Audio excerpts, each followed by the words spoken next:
نحمده ونصلي على رسوله الكريم أما بعد فأعوذ بالله من الشيطان الرجيم بسم الله الرحمن الرحيم يا أيها الذين آمنوا اذكروا الله ذكرا كثيرا وسبحوه بكرة وأصيلا صدق الله العظيم۔ اللہ تعالیٰ فرماتے ہیں اے ایمان والو اللہ کا ذکر کثرت کے ساتھ کرو، اور فرمایا وَسَبِّحُوهُ بُكْرَةً وَأَصِيلًا، اور صبح شام اس کی تسبیح بیان کرو۔ کل کے درس میں اس آیت کے متعلق بات ہو چکی ہے کہ اللہ تعالیٰ ذکر کے لیے قرآن پاک میں جہاں پر بھی فرماتے ہیں تو ذکر کو اللہ تعالیٰ نے ایسے فرمایا ہے کہ یہ بہت کثرت کے ساتھ کرنا ہے۔ یہاں تک بھی اللہ تعالیٰ نے فرمایا کہ الذین یذکرون اللہ قیاما وقعودا وعلی جنوبہم ویتفکرون فی خلق السماوات والارض، فرمایا کہ عقل مند لوگوں کا بیان فرمایا کہ عقل مند لوگ وہ ہیں جو کھڑے بیٹھے لیٹے ہر وقت اللہ کا ذکر کرتے ہیں، ہر وقت اللہ کا ذکر کرتے ہیں۔ بعض لوگوں کو یہ بھی ذہن میں آتا ہے کہ دیکھو ہر چیز ذکر ہے، نماز بھی ذکر ہے، قرآن بھی ذکر ہے، ساری بات یہ بات ٹھیک ہے، لیکن اللہ تعالیٰ نے اپنے نام کے ذکر کا الگ سے بھی قرآن میں حکم دیا ہے۔ ہاں اللہ تعالیٰ نے وَذَكَرَ اسْمَ رَبِّهِ، اللہ کے نام کا ذکر کرنے کا فرمایا گیا ہے۔ اس وجہ سے اللہ تعالیٰ کا نام لینا، اور جس کو اللہ تعالیٰ یہ توفیق عطا فرما دے وہ بندہ بہت اونچا انسان ہے، اپنی اصلاح کے لیے بھی، اندر کی نورانیت کے لیے بھی، روح کو پروان چڑھانے کے لیے بھی، اور اندر کے جو انسان ہے، جو اصلی انسان ہے، اس کو ترقی دینے کے لیے بھی اللہ کا نام بہت ضروری ہے۔ تو اس وجہ سے یہ جو سوچ ہے نا بعض دفعہ لوگوں کی کہ ٹھیک ہے سارے کام ہیں آپ کریں، سارے عبادات کریں، نمازیں پڑھیں، ذکر اذکار کریں، ساری چیزیں کریں، لیکن اللہ کے نام کے لیے بھی کچھ وقت نکالنا چاہیے۔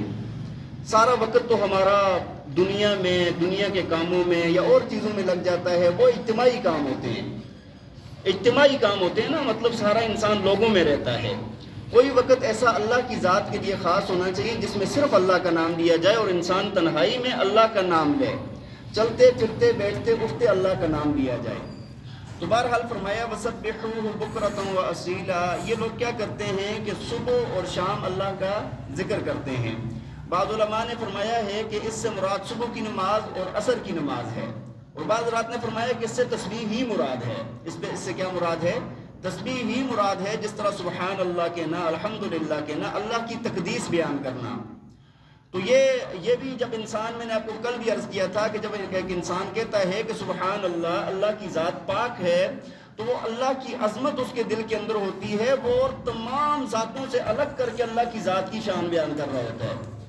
اسی وجہ سے حدیث شریف کے اندر آتا ہے کہ جس طرح بخاری شریف کی آخری حدیث ہے کہ 2 کلمے اللہ کے نزدیک بڑے محبوب ہیں۔ ہاں فرمایا کہ زبان پر بڑے ہلکے ہیں، میزان پہ بہت بوجھل ہیں، سبحان اللہ و بحمدہ سبحان اللہ العظیم۔ سبحان اللہ، اللہ کا نام لینا، یہ بھی حدیث کے اندر آتا ہے کہ زمین آسمان کے خلا کو بھر دیتا ہے، نیکیوں سے خلا کو بھر دیتا ہے یہ کہنا۔ تو اللہ کا نام لیا کریں، اور سبحان اللہ و بحمدہ سبحان اللہ العظیم یہ اپنے ورد کے اندر شامل کریں، یا تیسرا کلمہ ہے وہ اپنے ورد میں شامل کریں، احادیث میں وہ بھی آیا ہے۔ آگے اللہ تعالیٰ فرماتے ہیں وَالَّذِي يُصَلِّي عَلَيْكُمْ وَمَلَائِكَتُهُ لِيُخْرِجَكُمْ مِنَ الظُّلُمَاتِ إِلَى النُّورِ، فرمایا کہ اللہ کی ذات وہ ہے جو تمہارے اوپر رحمت نازل فرماتی ہے، اور اس کے ملائکہ تمہارے لیے رحمت کی دعا کرتے ہیں۔ لِيُخْرِجَكُمْ مِنَ الظُّلُمَاتِ إِلَى النُّورِ، تاکہ تمہیں اندھیروں سے نکال کر روشنی کی طرف لایا جائے، تاکہ تمہیں کدھر سے؟ اندھیروں سے نکال کر روشنی میں لایا جائے۔ وَكَانَ بِالْمُؤْمِنِينَ رَحِيمًا، فرمایا کہ اللہ کی ذات بہت ایمان والوں کے ساتھ بڑی رحم کرنے والی ہے۔ دیکھیں یہاں پر یصلی کا لفظ استعمال ہوا ہے، آگے بھی آئے گا۔ اللہ تعالیٰ نے یہاں پر فرمایا کہ اللہ بھی صلاۃ بھیجتے ہیں اور فرشتے بھی صلاۃ بھیجتے ہیں۔ تو صلاۃ کا جب معنی ہوتا، جب نسبت اس کی اللہ کی طرف ہوتی ہے تو اس کا معنی ہوتا ہے اللہ تعالیٰ رحمت نازل فرماتے ہیں، اور جب اس کا نسبت اس کی فرشتوں کی طرف ہوتی ہے تو اس وقت مطلب یہ ہوتا ہے کہ فرشتے رحمت کی دعا کرتے ہیں۔ فرشتے کیا کرتے ہیں؟ رحمت کی دعا کرتے ہیں۔ تو جب ایک انسان نیکی کا کام کرتا ہے، خیر کا کام کرتا ہے، اللہ کی مان کر چلتا ہے، اللہ کی رضا والے کام کرتا ہے، تو اللہ تعالیٰ اس پر رحمت نازل فرماتے ہیں. اور جو بندہ جب ایسے نیکی کے کام کرتا ہے تو فرشتے اس کے لیے رحمت کی دعا کرتے ہیں. اور فرشتوں کے متعلق آپ کو پتہ ہے کہ فرشتے مستجاب الدعوات ہوتے ہیں. فرشتوں کی دعا کو اللہ تعالیٰ رد نہیں فرماتے، فرشتوں کی دعا کو اللہ تعالیٰ قبول فرماتے ہیں. اور فرمایا کہ پھر کیا ہوتا ہے، اللہ تعالیٰ اس کی وجہ سے انسان کو اندھیروں سے نکال کر روشنی میں لے آتا ہے، جہالت سے نکال کر علم کی طرف لے آنا، ہاں جی، بخل سے نکال کر خرچ کرنے کی طرف لے آنا، اور شیطانیوں سے نکال کر عبادت کی طرف لے آنا. یہ سارے کے سارے نور ہیں، یہ سارے کے سارے کیا ہیں؟ نور ہیں. آگے اللہ تعالیٰ فرماتے ہیں تحیتہم یوم یلقونہ سلام. فرمایا کہ تمہارا آپس میں جو ملنا ہے نا، ان کا آپس میں ملنا وہ کیا ہے؟ سلام ہے. ان کی آپس کی جو دعا ہے، آپس کی ملاقات کے وقت کی جو دعا ہے وہ کیا ہے؟ سلام ہے. دیکھیں نبی علیہ السلام کی سنت ہے کہ جب دو مسلمان بھائی آپس میں ملیں تو کیا کریں؟ سلام کریں. ایک دوسرے سے ملاقات کے وقت السلام علیکم ورحمۃ اللہ کہنا سنت ہے. کیا ہے؟